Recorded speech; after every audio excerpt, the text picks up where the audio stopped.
kemudian juga merencanakan pembunuhan kepada Rasulullah sebagai pemimpin negara ketika itu mengambil keputusan tegas. Apa keputusannya? Diusir Yahudi dari Madinah. Assalamualaikum, jangan lupa like, comment, and subscribe. Bye.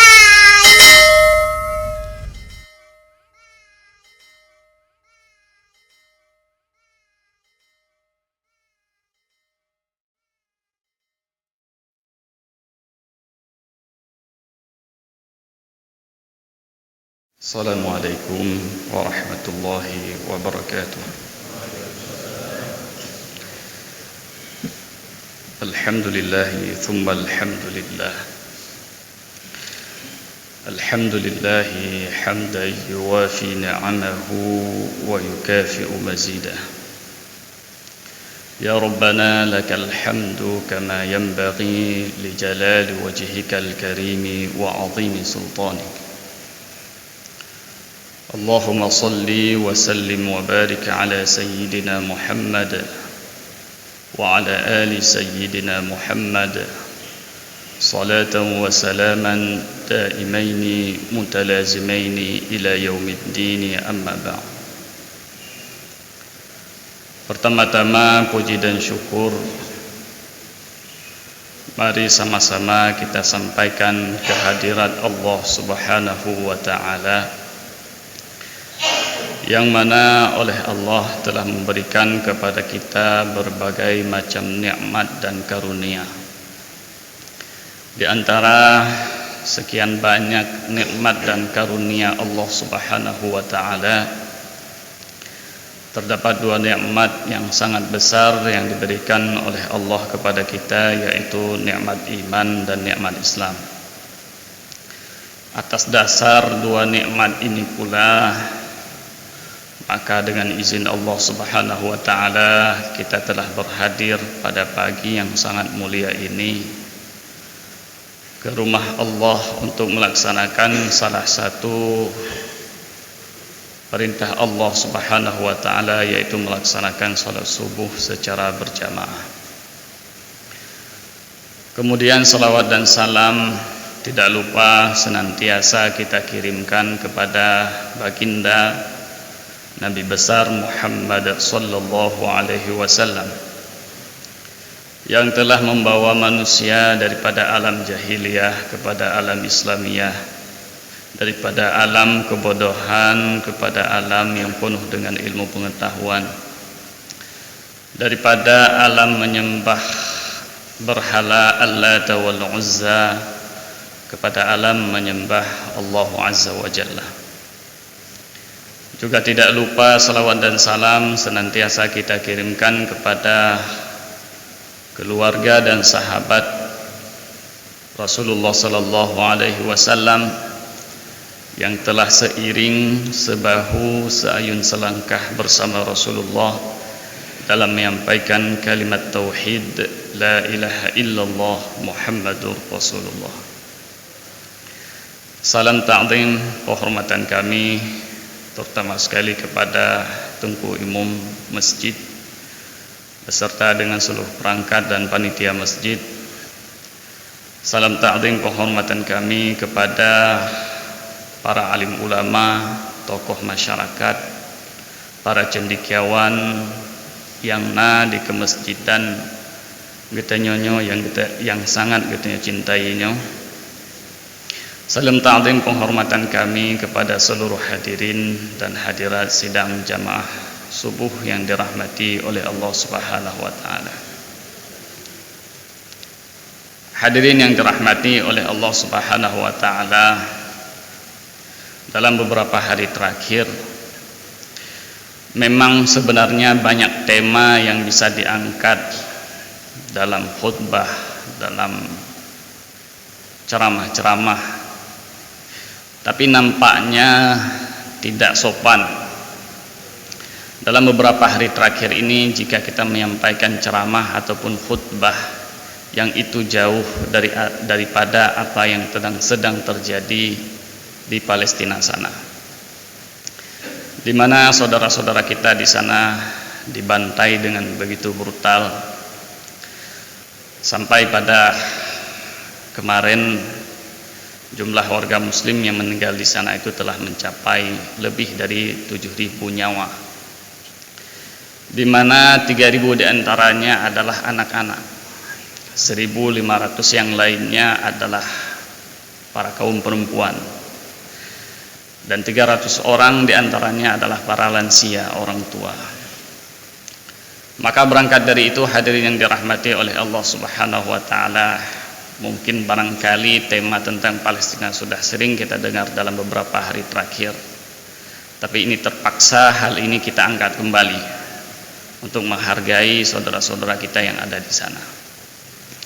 Hadirin yang dirahmati oleh Allah Subhanahu wa Ta'ala, yang akan kita sampaikan pada pagi hari ini adalah tentang sejarah. Saya mengajak para jamaah seolah-olah kita membuka kembali satu persatu lembaran sejarah. Kita kembali lagi kepada masa-masa terbaik, masa-masa terindah, yaitu ketika Rasulullah SAW masih hidup bersama para sahabat di Madinah sekitar 1400 tahun yang lalu. Hadirin yang dirahmati oleh Allah, Rasulullah hijrah ke Madinah. Beliau mendapati Madinah, penduduk Madinah terdiri dari dua kelompok, penduduk asli dan pendatang. Penduduk asli Madinah berasal dari orang-orang Arab dari Yaman, yang terbagi ke dalam dua suku, Al-Aus dan Al-Khazraj. Ketika Rasulullah tiba di Madinah dan orang-orang dari suku Al-Aus dan Al-Khazraj telah memeluk Islam, Rasulullah sebagai kepala negara mendapati ternyata Madinah ada juga golongan yang bukan orang Islam. Mereka adalah kaum Yahudi yang diusir dari negeri Syam oleh pasukan Romawi. Mereka diusir karena pernah membantu kekuatan Persia yang merupakan musuh besarnya Romawi. Orang Yahudi bersekutu dengan orang Persia untuk menjajah umat Kristen yang ada di negeri Syam. Tidak hanya menindas penduduk asli di negeri Syam, tapi mereka juga ikut andil dalam menghancurkan rumah ibadahnya orang Kristen yang ada di negeri Syam. Maka ketika Romawi datang, sebagaimana kita ketahui Romawi adalah satu negara besar, satu kaum besar yang mengadopsi agama Kristen. Akhirnya mereka marah dan diusirlah Yahudi. Yahudi yang lari dari negeri Syam, mereka berpencar ke berbagai penjuru dunia.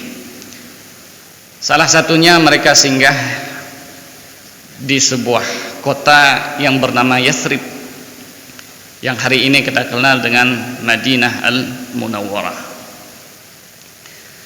Tinggallah Yahudi bersama penduduk asli, yaitu Al-Aus dan Al-Khazraj. Yahudi yang lari dari Syam itu mereka terbagi dalam 3 kelompok.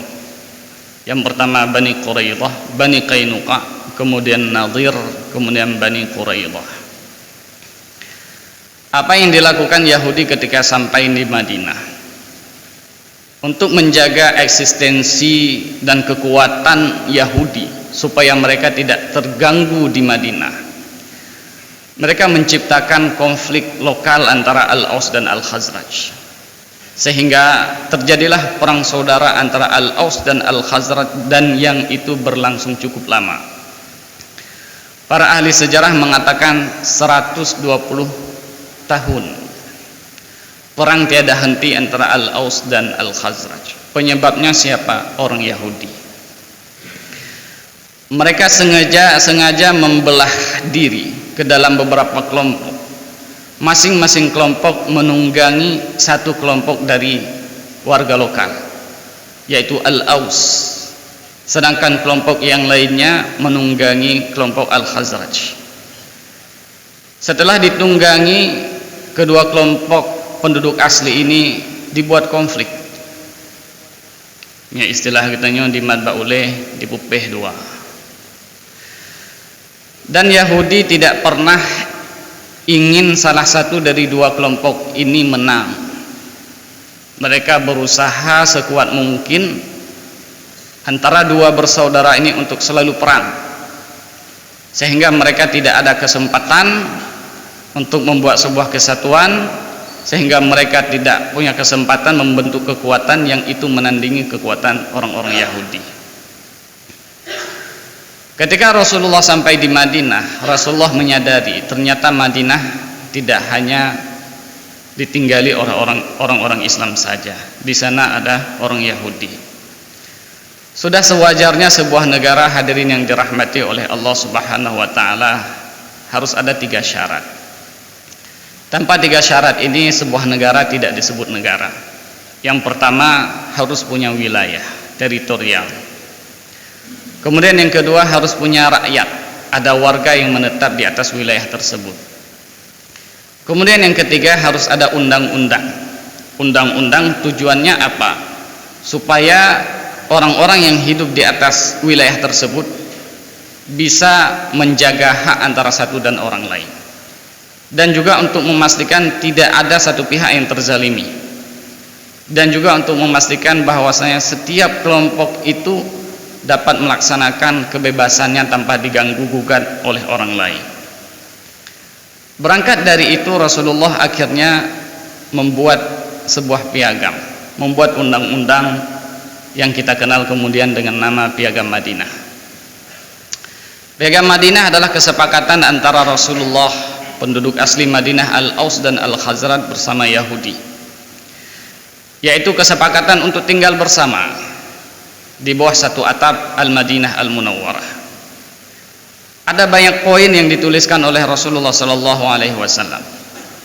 2 di antaranya adalah Rasulullah menuliskan, lil yahudi dinuhum, bagi orang-orang Yahudi mereka berhak untuk menjalankan agama mereka sendiri, tidak boleh diganggu gugat. Padahal sama-sama kita ketahui Rasulullah ketika itu dalam posisi kuat. Meskipun beliau dalam posisi kuat, beliau menghargai agama Yahudi. Tapi di sisi lain Rasulullah mengatakan walil muslimina dinuhum, dan bagi orang Islam juga berhak untuk melaksanakan ajaran agama Islam mereka tanpa boleh ada ganggu gugat dari pihak lain. Itu poin yang pertama. Poin yang kedua, karena Madinah adalah sebuah negara kesatuan, Rasulullah mengatakan wa anna bainahumun nasra, bahwasanya kita yang telah sepakat untuk duduk bersama tinggal satu atap di Madinah, kita harus saling membantu. Artinya apa? Ala man haraba ahla hadhihi sahifah, apabila ada satu kelompok dari luar yang datang menyerang Madinah seutuhnya, atau ada kekuatan dari luar Madinah ingin menyerang salah satu kelompok dari kita, baik itu Yahudi ataupun umat Islam, maka kita seluruh orang Madinah berhak untuk saling membantu. Jika ada kekuatan dari luar, kata Rasulullah, yang ingin menyerang Yahudi Madinah, maka umat Islam berkewajiban untuk membantu, dan saya yakin Rasulullah akan berdiri di barisan paling depan jika itu terjadi. Dan sebaliknya, Yahudi berkewajiban membantu umat Islam apabila ada kekuatan dari luar Madinah yang ingin menyerang Rasulullah bersama para sahabat. Ini 2 kesepakatan yang ingin kita tinjau dalam kesempatan yang sangat singkat ini. Hadirin yang dirahmati oleh Allah Subhanahu wa taala, belum lama berselang waktu setelah penandatanganan Piagam Madinah tersebut, terjadilah Perang Badar. Perang Badar sama-sama kita ketahui dihadiri oleh 113 sahabat radhiyallahu anhu. Adakah satu orang Yahudi yang ikut dalam perang tersebut? Padahal Piagam Madinah baru saja ditandatangani.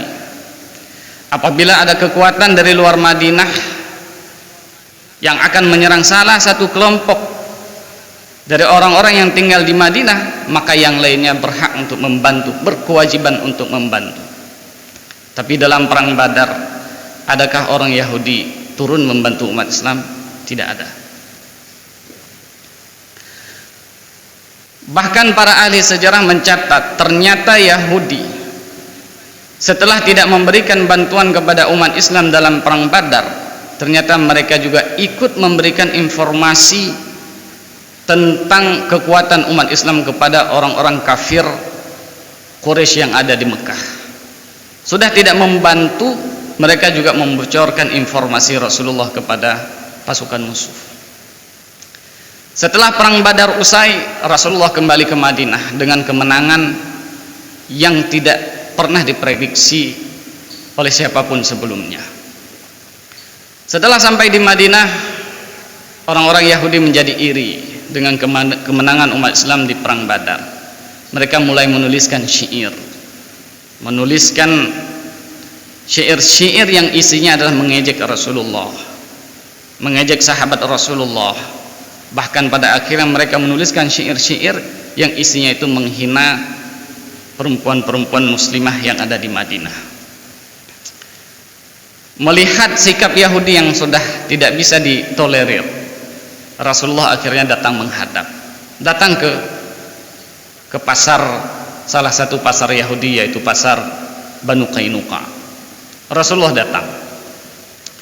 Seperti biasa, Rasulullah ketika datang tidak menyampaikan misi yang lain selain mengajak mereka untuk masuk Islam. Wahai orang Yahudi, kalian sangat tahu bahwa saya adalah Rasulullah. Saya ajak kalian untuk masuk Islam, dan saya ingatkan kalian, saya wanti-wanti kepada kalian. Kenapa saya ajak kalian untuk masuk Islam? Supaya kalian tidak merasakan azab sebagaimana yang dirasakan oleh mereka yang tewas di medan perang Badar. Artinya masuklah Islam dan hentikan kegiatan kalian mengejek umat Islam sebelum azab datang sebagaimana yang dirasakan oleh kafir Quraisy di medan Badar. Apa jawaban Yahudi ketika itu? Yahudi mengatakan, wahai Muhammad, kamu jangan berbangga, jangan sombong. Kemenangan yang baru kalian raih itu belum ada apa-apanya, karena yang kalian hadapi adalah kaum-kaum yang mereka tidak tahu cara berperang. Mereka adalah prajurit-prajurit lemah yang tidak pandai memainkan senjata mereka. Wahai Muhammad, kalau nanti kalian berhadapan dengan kami, la ta'lamanna annan nas. Wahai Muhammad, nanti kalian akan melihat kekuatan prajurit yang sebenarnya itu seperti apa. Kata-kata ini seharusnya hadirin yang dirahmati Allah tidak boleh keluar dari satu kelompok yang telah menandatangani perjanjian damai untuk hidup bertetangga dengan Rasulullah Sallallahu Alaihi Wasallam. Pernyataan Yahudi ini berarti apa? Berarti perang. Bagaimana satu kelompok yang telah sepakat untuk berdamai mengeluarkan kata-kata seperti ini? Wahai Muhammad, kalau nanti kalian berhadapan dengan kami, artinya walaupun meskipun kita terikat perjanjian damai, tapi kita bisa saja perang sekarang. Itu kata Yahudi. Tidak jauh berselang kemudian, hadirin dirahmati oleh Allah Subhanahu wa taala, seorang muslimah datang ke pasar Banu Qainuqa. Orang-orang Yahudi yang ada di pasar ketika itu menjadi iseng. Mereka menjadi menarik ketika melihat muslimah ini menutup aurat dengan sempurna sampai wajahnya. Salah satu Yahudi bangun berdiri ingin meraih hijab yang dipakai oleh muslimah tersebut, ingin melihat wajahnya. Tapi muslimah ini menolak, hingga sampai seorang Yahudi datang dan membuka aurat perempuan tersebut. Seorang muslim yang mendengar teriakan wanita yang auratnya terbuka itu datang menghunuskan pedang dan membunuh Yahudi tersebut.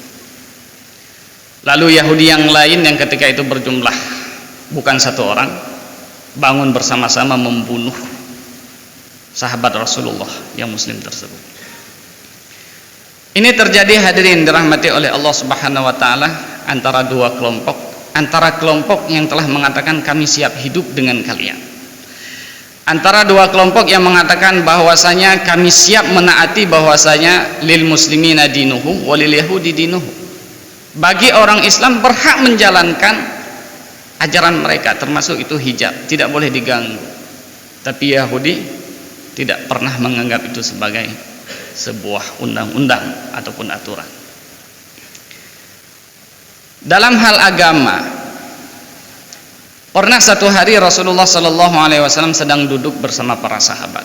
Datang seorang Yahudi. Datang Yahudi ingin menanyakan satu pertanyaan. Pertanyaan yang kemungkinan besar Rasulullah tidak bisa menjawab. Tujuannya apa? Supaya nampak kelemahan Rasulullah Sallallahu Alaihi Wasallam di depan sahabat, dan juga supaya nampak bahwasanya Rasul Nabi Muhammad itu bukan Rasul. Karena seorang Rasul seharusnya bisa menjawab berbagai pertanyaan. Maka ketika Rasulullah Sallallahu Alaihi Wasallam sedang berbicara dengan para sahabat, satu orang Yahudi tunjuk tangan. Nyonya istilah tanyo rapat di menasah. Wate bapak gesik kagene cok kesimpulan cikana itu yang jaro bacut tunggu imum bacut pagesi nyandari muno gei menteng anak begapa wate katruh wate tenu cok kesimpulan kagtu yang jaro kan bacut pagesi menancit. Yahudi ini tunjuk tangan dan bertanya, wahai Rasulullah, saya punya pertanyaan. Harapannya Rasulullah tidak bisa menjawab atau menjawab dengan jawaban yang salah. Dan di setiap dua kemungkinan ini Yahudi menang. Jika Rasulullah tidak menjawab, berarti Rasulullah bukan Rasul. Yang namanya Rasul seharusnya bisa menjawab semua pertanyaan. Dan jika Rasulullah memberikan jawaban yang salah, itu lebih-lebih lagi menguntungkan Yahudi. Berarti Rasulullah dusta. Rasulullah mengatakan, apa pertanyaannya?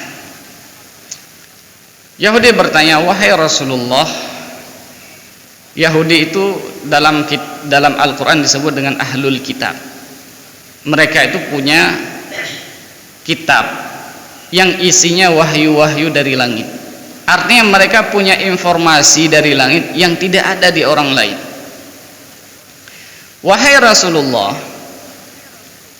jelaskan kepada kami apa itu ruh.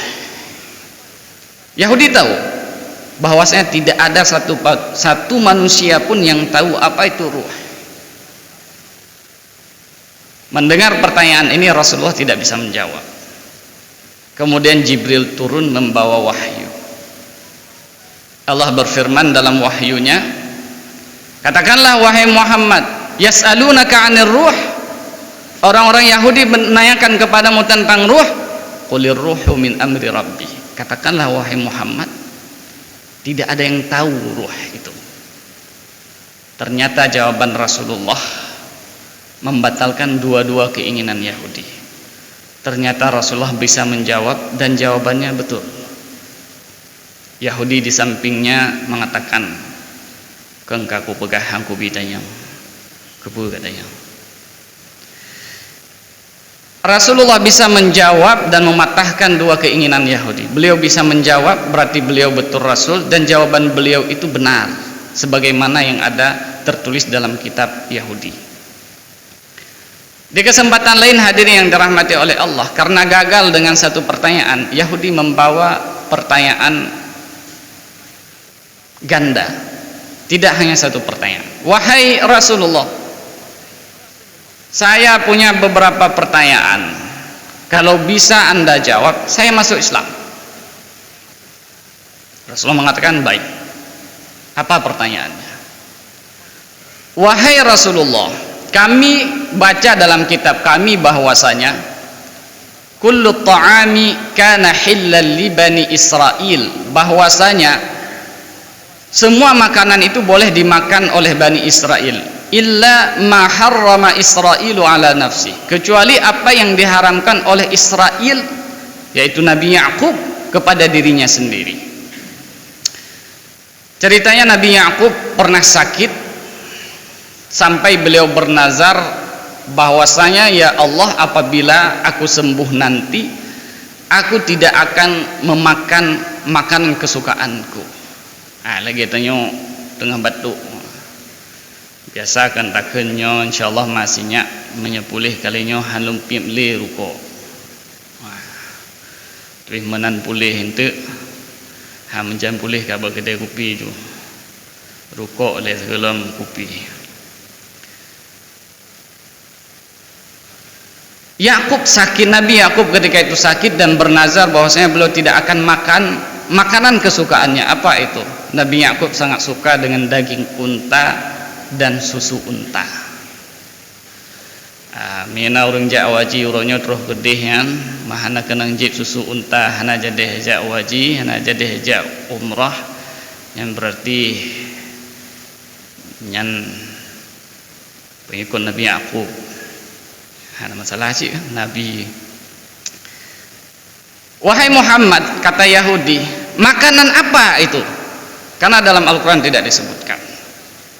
Rasulullah mengatakan, saya jawab, yang tidak dimakan oleh Yakub yaitu Israel adalah daging unta dan susu unta, karena itu adalah nazar yang dilakukan oleh Yakub ketika beliau sakit. Satu pertanyaan terjawab. Rasulullah menanyakan, apakah jawaban itu benar? Yahudi mengatakan benar. Lalu apa?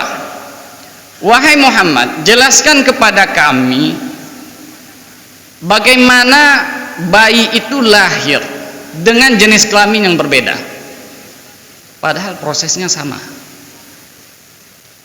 Nabi menjawab sebagaimana jawaban dokter hari ini. Kesimpulannya Rasulullah mengatakan, apabila yang dominan itu air mani laki-laki, maka anak yang lahir itu laki-laki. Dan apabila sebaliknya yang dominan itu dari perempuan, maka yang lahirnya anak perempuan. Rasulullah bertanya, benar begitu? Yahudi mengatakan betul. Wahai Muhammad, jelaskan kepada kami bagaimana seorang nabi yang ummi itu tidur.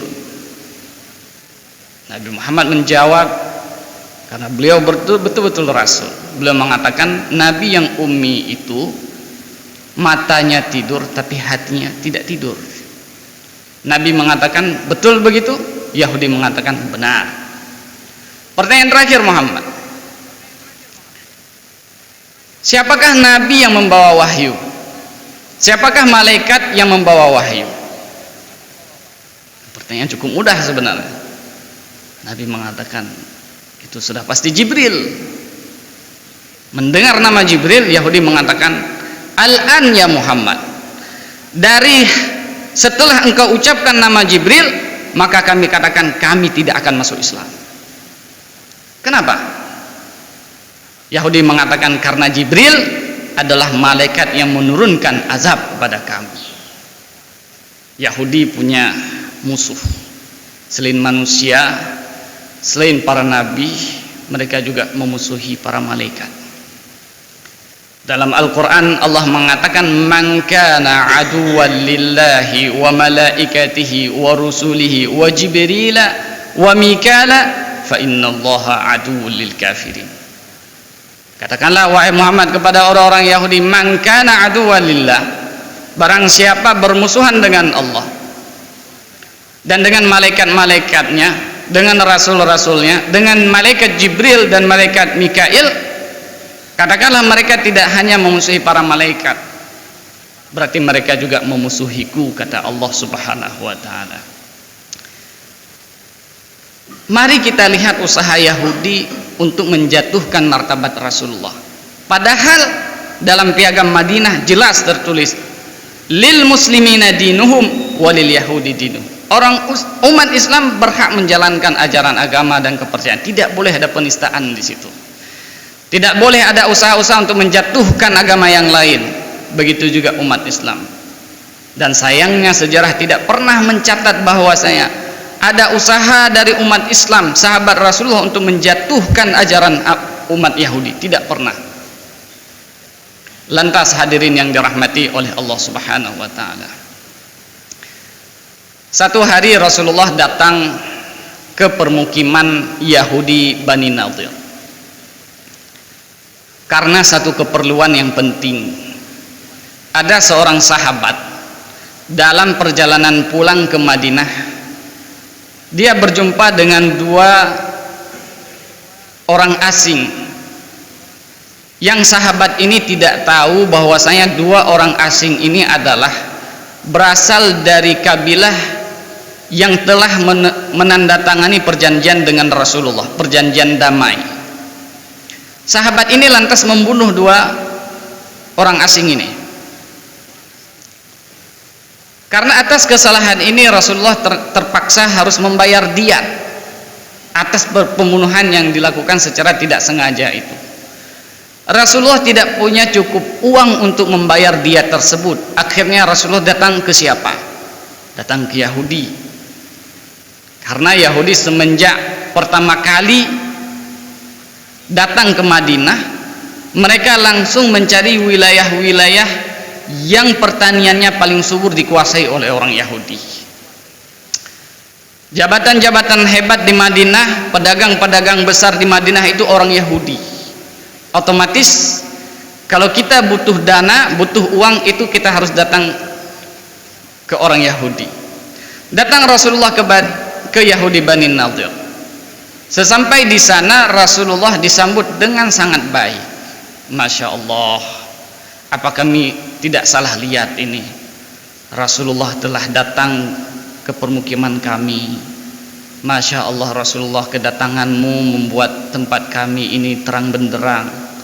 Sudah sejak lama kami menunggu kedatanganmu. Disambut dengan lisan yang sangat manis. Rasulullah dipersilakan untuk duduk, sedangkan Yahudi masuk ke rumah dan bermusyawarah.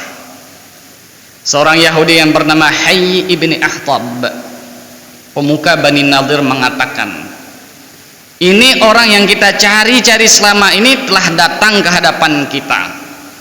Adakah di antara kalian anak-anak muda yang berani naik ke atap rumah, membawa bersamanya batu besar dan melemparnya ke atas Muhammad? Masya Allah. Seorang anak muda tunjuk tangan. Saya yang akan naik ke atas. Sedang-sedang pemuda ini naik ke atap rumah membawa batu besar, Rasulullah kedatangan Jibril. Jibril mengatakan, bangun Muhammad dan pulanglah. Setelah mendapatkan wahyu dari Jibril, Nabi Muhammad SAW bangun dan pulang. Padahal Rasulullah tidak datang sendiri. Ada Abu Bakar, ada Umar, ada Utsman, ada Ali, ada sahabat-sahabat yang lain. Rasulullah bangun tanpa mengatakan apapun kepada para sahabatnya, langsung pulang. Hingga sahabat yang lain jadi penasaran, yang akhirnya mereka pun ikut pulang.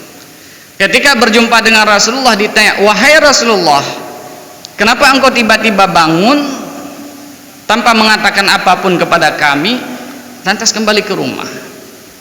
Rasulullah mengatakan, atani Jibril.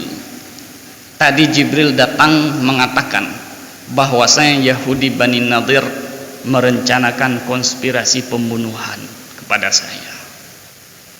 Hadirin yang dirahmati oleh Allah Subhanahu wa taala.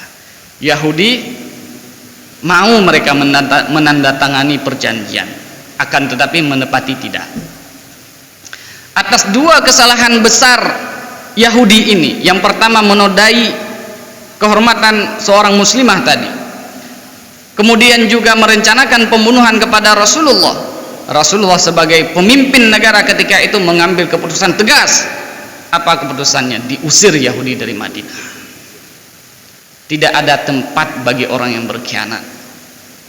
Bukan Rasulullah keras dan zalim, tidak.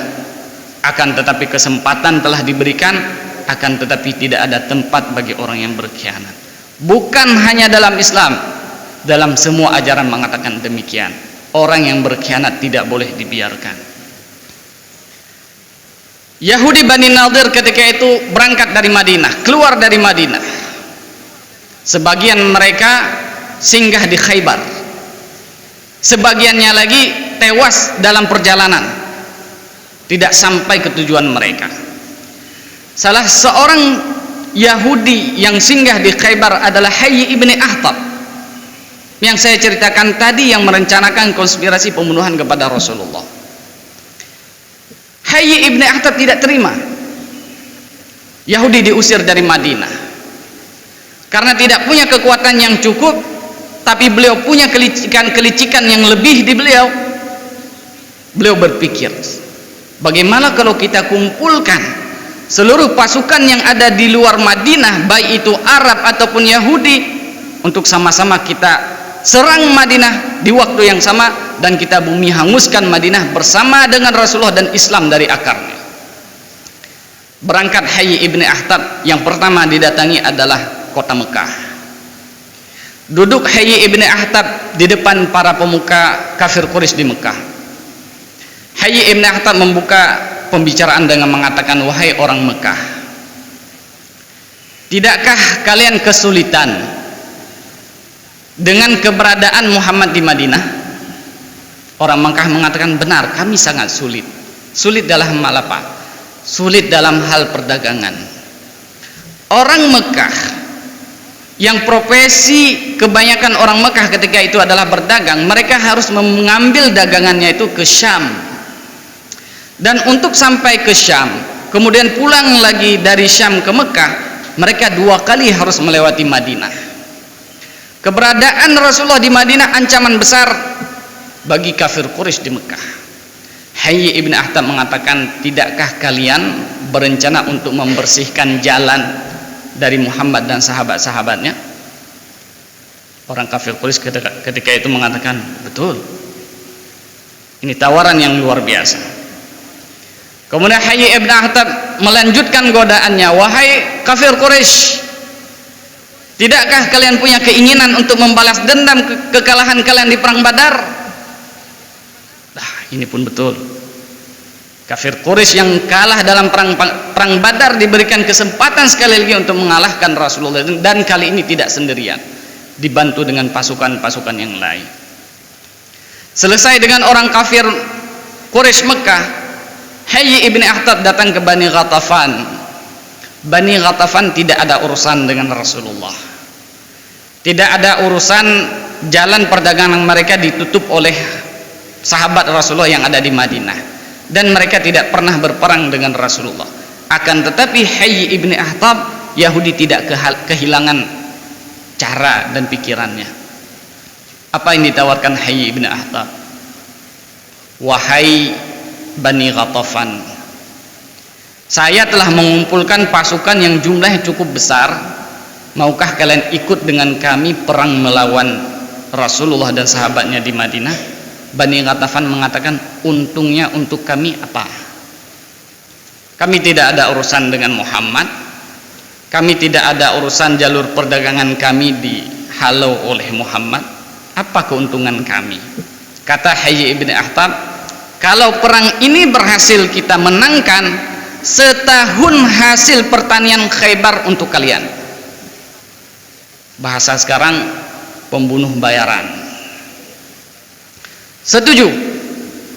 Kemudian Hayy ibn Akhtab diam-diam masuk ke Madinah, menjumpai satu suku lagi yang ketika itu masih berada di Madinah, yaitu Bani Quraidah.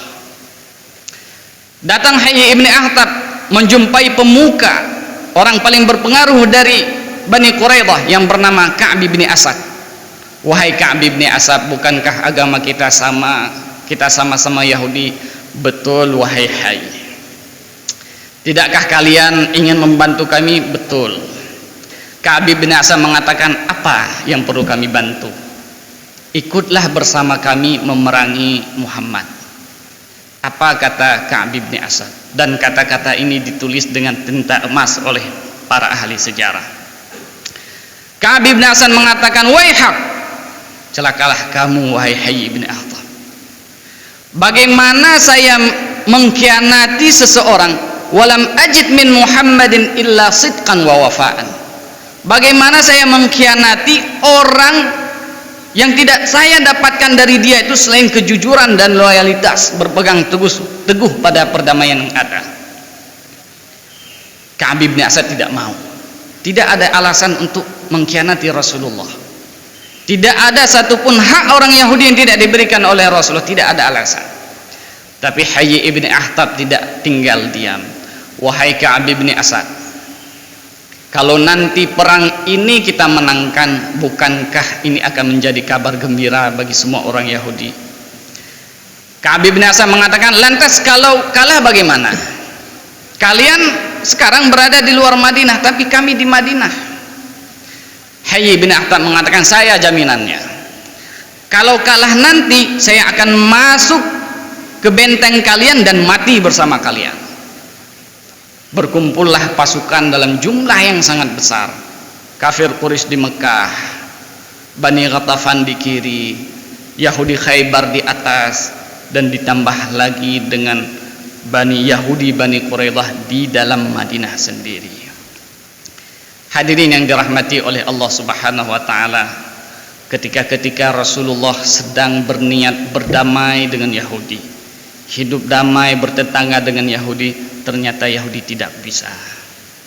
Setiap saat, setiap waktu merencanakan untuk membatalkan perjanjian. Mereka berlindung di bawah perdamaian, akan tetapi sebenarnya mereka tidak berdamai. Apa yang terjadi di Palestina hari ini itu persis seperti apa yang terjadi di Madinah Al-Munawwarah. Yahudi di negara Palestina, mereka bukan penduduk asli. Mereka adalah orang-orang yang diusir dari Eropa pada abad ke-14 ketika pengadilan Kristen dibangun di sana. Orang-orang Yahudi dibantai di Eropa, akhirnya mereka lahir. Akhirnya mereka lari, kemana lari? Larinya ketika itu karena masih ada daulah Islamiyah. Mereka bersimpuh kaki di depan daulah Islamiyah, menangis-nangis di depan Khalifah Utsmaniyah ketika itu, agar mereka diberi izin untuk masuk ke wilayah kekhalifahan Turki Utsmani ketika itu. Karena Turki Utsmani adalah negara Islam, tidak ada pihak yang meminta perdamaian, tidak ada pihak yang meminta untuk dijaga keselamatan dan kehormatannya, kecuali pasti akan diterima. Permintaan Yahudi sangat disayangkan, diterima oleh Khalifah Turki Utsmani ketika itu. Tapi dengan satu syarat, kata Khalifah Turki Utsmani, kalian tidak boleh menginjakkan kaki di negeri Palestina. Bahkan di Sinai saja yang itu masih di Mesir, kalian tidak boleh masuk ke Palestina. Karena beliau tahu persis apa yang sebenarnya diinginkan oleh orang Yahudi. Tapi hadirin dirahmati oleh Allah, 500 tahun berlalu, Yahudi tetap Yahudi. Mereka terus melobi, bahkan pada hal melakukan suap. Berbagai hal rela dilakukan Yahudi supaya bisa kembali lagi ke Palestina. Puncaknya kapan? Pada tahun 1948. Yahudi berhasilkan mendirikan negara Israel di atas tanah Palestina. Kalau hukum dunia mengatakan tidak boleh negara itu didirikan tanpa wilayah, tapi bagi orang Israel ada kecualinya. Israel mengumumkan kemerdekaan. Sejak ketika itu resmi Israel dianggap sebagai sebuah negara Yahudi. Kalau kita ingin bertanya, hadirin yang dirahmati oleh Allah, di mana ada satu negara yang simbol negara yang itu diambil dari garis keturunan? Belum ada di dunia ini satu negara dibangun atas dasar keturunan, tidak ada. Semua dibangun atas kesepakatan untuk hidup bersama di atas satu tanah, kecuali negara Israel. Mereka dengan bangga mengatakan, kami negara Yahudi. Dimanapun ada orang Yahudi, maka itu warga kita. Silakan pulang ke Israel, kita berikan rumah. Rumahnya dibangun di mana? Di atas tanah Palestina. Hadirin yang dirahmati oleh Allah Subhanahu wa taala, mereka adalah pendatang, persis seperti Yahudi dari Syam yang diusir oleh tentara Romawi yang datang ke Yathrib atau Al-Madinah Al-Munawwarah. Yahudi datang duduk di atas tanah Palestina atas dasar apa? Atas dasar perdamaian. Tapi mereka menjalankan perdamaian? Tidak. Kalau Bani Nadir tadi mengatakan, wahai Rasulullah, kalau kalian nanti berjumpa dengan kami, kamu akan lihat prajurit yang sebenarnya seperti apa. Orang Israel setiap hari melakukan latihan perang. Lakukan latihan perang di perbatasan Mesir, di perbatasan Gaza, di perbatasan tepi barat, di perbatasan Lebanon. Ini bagaimana? Negara yang jelas-jelas mengatakan kami ingin hidup damai, tapi melakukan latihan perang. Ibaratnya kita ada tetangga rumah, kita baik-baik saja, tapi setiap hari kita latihan silat di situ. Dengan tujuan nanti kalau kita berantem saya sudah siap. Apa itu logika sebuah negara yang hidup berdamai? Kalau hari ini kita berangkat mengadu ke Eropa, ke negara-negara barat, mereka akan mengatakan masalahnya itu ada di Hamas. Mereka itu adalah militan bersenjata. Lantas bagaimana dengan tepi barat? Tepi barat di sana tidak ada Hamas, tidak ada senjata. Tapi kenapa setiap hari ada terus orang Palestina 10 orang, 20 orang, ada terus setiap hari yang meninggal, yang dibunuh oleh militer Israel? Kalau memang masalahnya di Hamas, di Gaza, dan orang Israel itu sangat taat atas perdamaian, kenapa juga negara sudah dibelah, batasnya jelas, kenapa juga setiap hari itu, setiap tahun itu ada terus permukiman ilegal Yahudi yang dibangun di wilayah Palestina? Kenapa? Jawabannya satu, karena mereka Yahudi. Dalam kitab suci mereka mengatakan manusia itu dua kelompok, Yahudi, non-Yahudi. Non-Yahudi itu disebut dengan goyim. Goyim itu adalah manusia yang bukan keturunan Yahudi, bagi mereka itu derajatnya sama dengan binatang. Itu dalam kitab suci. Ayo kita buka Al-Quran. Ada enggak ayat mengatakan demikian? Allah mengatakan, inna khalaqnakum min dzakarin wa untha. Kalian tidak ada beda derajatnya, hanya jenis saja yang berbeda, ada laki-laki ada perempuan. Wa ja'alnakum syu'uba, dan kami jadikan kalian itu berbangsa-bangsa, bernegara-negara, berbeda agama, tapi dari sisi kemanusiaan kalian sama. Tapi kalau bertanya siapa yang lebih bagus, inna akramakum indallahi atqakum. Yang paling baik itu bukan karena garis keturunan, bukan karena Yahudi, bukan karena Muslim, tapi karena dia itu punya ketakwaan. Jadi Yahudi tengkumnya kalian tanyonya lagi kalian manuk potong. Jadi ada manuk potong, hai tasir saboh gerpuhnya karena masalah manuk potong. Jadi bagi orang Yahudi, non-Yahudi itu manusia, akan tetapi derajatnya sama dengan binatang. Falsafahnya bagaimana? Sebagaimana kita meyakini bahwasanya binatang itu, lembu, kambing itu Allah ciptakan untuk berkhidmat kepada manusia, sebagaimana kita meyakini bahwasanya semua yang diciptakan oleh Allah Subhanahu wa taala selain manusia adalah untuk berkhidmat kepada manusia, Yahudi juga demikian. Mereka beranggapan bahwasanya selain Yahudi, meskipun itu manusia, juga diciptakan untuk berkhidmah kepada orang Yahudi. Makanya ketika orang Yahudi terusir, meskipun itu gara-gara kesalahan mereka, mereka akan mengatakan kami yang terzalimi. Kenapa? Karena kami sebenarnya yang manusia, kalian itu bukan manusia. Tapi kalian menzalimi, ya tidak masalah, kalian itu binatang. Itu logikanya orang Yahudi. Hadirin yang dirahmati oleh Allah Subhanahu wa taala. Lantas solusinya seperti apa? Solusinya persis seperti apa yang dilakukan oleh Rasulullah sallallahu alaihi wasallam ketika mengusir Bani Nadir. Dua metode yang dipakai oleh Rasulullah ketika mengusir Bani Nadir dari Madinah. Yang pertama, Rasulullah mempelajari orang Yahudi, baik itu dari sejarah mereka, baik itu dari tingkah laku mereka dalam sehari-hari, dipelajari Yahudi. ternyata ditemukan Yahudi itu penakut, Yahudi itu pengecut. Mereka akan meminta untuk hidup 1000 tahun, alfasanah. Kalau diberikan satu permintaan kita berikan kepada Yahudi, Yahudi mintalah, akan aku penuhi. Mereka akan mengatakan, hidupkanlah kami 1000 tahun. Artinya mereka takut mati. Apa yang dilakukan oleh Rasulullah? Rasulullah membuat tim khusus, prajurit khusus yang jumlahnya tidak banyak, yang diantaranya adalah Ali bin Abi Thalib dan Abu Dujanah. Kelompok-kelompok kecil ini ketika Bani Nadir tidak bisa dikalahkan di benteng mereka, ketika malam masuk dan membunuh orang-orang Yahudi, kepala mereka dilemparkan ke sumur-sumur. Ternyata itu cukup membuat orang Yahudi ketakutan.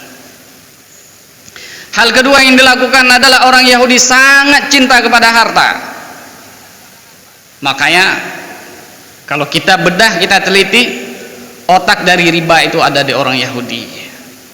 Bank-bank dunia yang menyediakan pinjaman berbunga itu adalah milik orang Yahudi. Mereka sangat cinta kepada harta. Apa yang dilakukan oleh Rasulullah? Bani Nadir tidak mau keluar dari benteng mereka, dan kita tidak bisa masuk karena mereka punya benteng. Apa yang dilakukan oleh Rasulullah? Rasulullah perintahkan sahabat-sahabatnya untuk memotong pohon-pohon kurma mereka. Ternyata Yahudi yang punya sifat cinta sekali kepada harta akhirnya goyang ketika sumber ekonomi mereka diganggu oleh Rasulullah Sallallahu Alaihi Wasallam. Dua hal ini ternyata hadirin dirahmati oleh Allah berhasil memaksa Bani Nadir yang bersembunyi di belakang benteng mereka untuk keluar dan menyerahkan diri kepada Rasulullah. Hadirin yang dirahmati oleh Allah, apa yang bisa kita lakukan kepada orang Israel hari ini? Tidak ada pilihan selain kita usir mereka jauh-jauh. Bagaimana? Lakukan seperti apa yang dilakukan oleh Rasulullah, buat mereka menjadi takut. Kedua, rusak ekonomi mereka. Insya Allah dengan izin Allah, apabila itu dilakukan, maka orang Yahudi akan dapat kita kalahkan dengan mudah. Hadirin yang dirahmati oleh Allah Subhanahu wa Ta'ala, apakah kita hari ini begitu lemah? Apakah tidak ada alasan untuk mengalahkan Yahudi Israel? Pertanyaan ini sudah diramalkan oleh Rasulullah SAW jauh 1000 tahun yang lalu, bahwasanya di akhir zaman kalian itu umat Islam akan menjadi seperti makanan yang ditaruh di satu mangkok, kemudian bangsa-bangsa lain berebutan untuk makan. Seorang sahabat menanyakan, wahai Rasulullah, amin qillatin nahnu hina idzin? Apakah karena ketika itu kami sedikit, kami lemah? Rasulullah mengatakan, bal antum katsir. Enggak, kalian ketika itu nanti jumlahnya begitu banyak. Tapi kalian ketika itu kaghusa, kalian itu seperti buih air. Banyak tapi tidak punya kekuatan. Apa yang menyebabkan itu, wahai Rasulullah? Al-wahan, kata Rasulullah. Al-wahan, apa itu wahan Rasulullah? Al-wahan hubbud dunya wa karahiyatil maut. Cinta kepada dunia dan takut mati. Pada perang Ahzab ketika orang-orang Madinah dikepung dari berbagai penjuru, mari kita lihat bagaimana keberanian orang Madinah ketika itu. Seorang sahabat membawa kabar ketika itu Rasulullah sedang menggali khandak, membawa kabar bahwasanya Bani Quraidah selain pasukan yang begitu banyak, ternyata Bani Quraidah dari dalam juga mereka mengkhianati kita. Apa kata Rasulullah? Allahu Akbar. Ini yang kita tunggu-tunggu. Allahu Akbar. Mari kita lihat apa yang diucapkan oleh para sahabat ketika menggali parit dan menaikkan batu dan membawa debu-debu dari parit dari parit khandak ketika itu. Apa yang diucapkan oleh sahabat? Nahnu alladhina bay'u Muhammadan 'alal islami ma baqina abada. Kami adalah orang-orang yang membaiat Muhammad alal Islam, dan itu akan kami pegang sampai kami mati. Rasulullah apa menjawab? Seorang pemimpin, Allahumma barik fil ansari wal muhajirah. Ya Allah, berkatilah orang-orang Ansar. Ya Allah, berkatilah orang-orang Muhajirin. Apa kata Rasulullah? Allahumma la khaira illa khairal akhirah. Ya Allah, tidak ada kebaikan selain kebaikan akhirat. Artinya tidak takut mati. Ini sebenarnya yang kita tunggu dari pemimpin-pemimpin Islam, untuk mengatakan la khaira illa khairal akhirah. Apa gunanya ekonomi kita tetap terjaga, hubungan kita dengan Amerika tetap baik, sedangkan saudara-saudara kita dibantai seperti binatang di Palestina? La khaira illa khairal akhirah. Hadirin yang dirahmati oleh Allah Subhanahu wa taala, sebelum kita menutup kajian singkat pada hari ini, lantas setelah kita pulang dari masjid ini apa yang bisa kita lakukan? Karena sampai kabar katanya malam ini Israel melakukan serangan yang paling besar sejak dari tanggal 7. Mereka sudah mulai menyerang dari darat. Kapal perang dari laut sudah dikerahkan. Listrik sudah dari beberapa hari yang lalu tidak ada. Rumah-rumah sakit tidak lagi ada obat-obatan. Dan malam ini ditambah lagi jaringan internet diputuskan dari seluruh wilayah Gaza.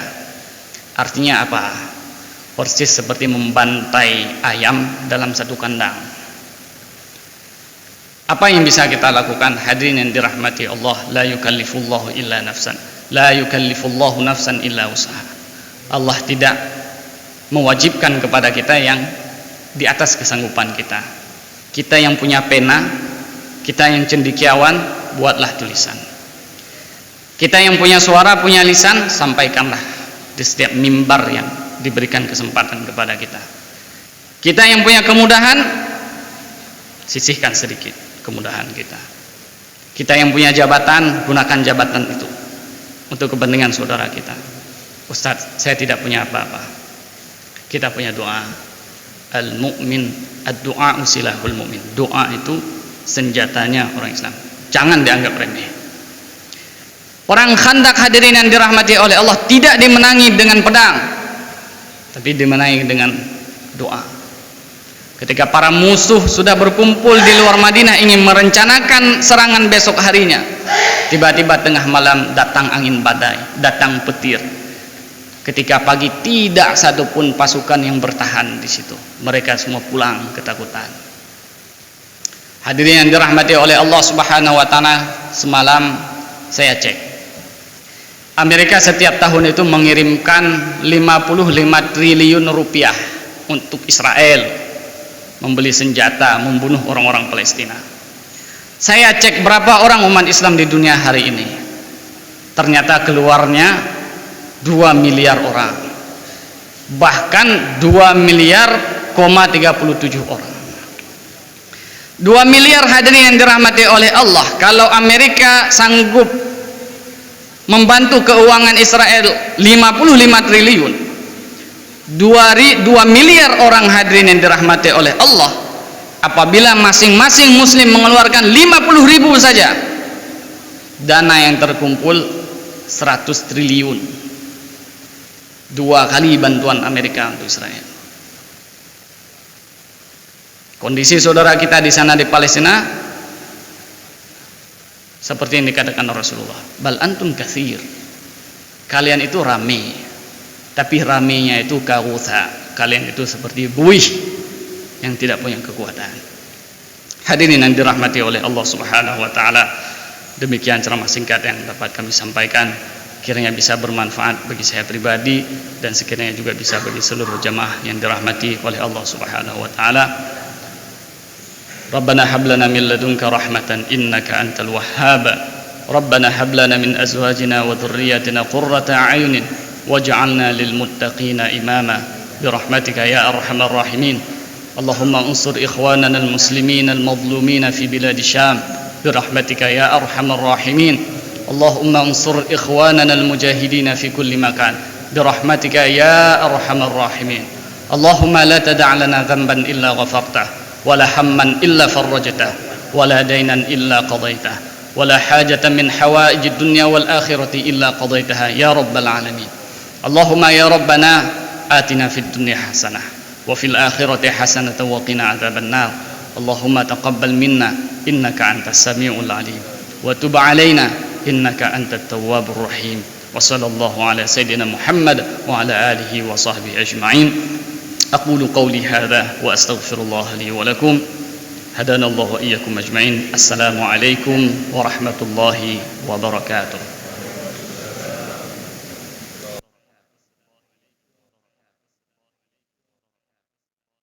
Terima kasih.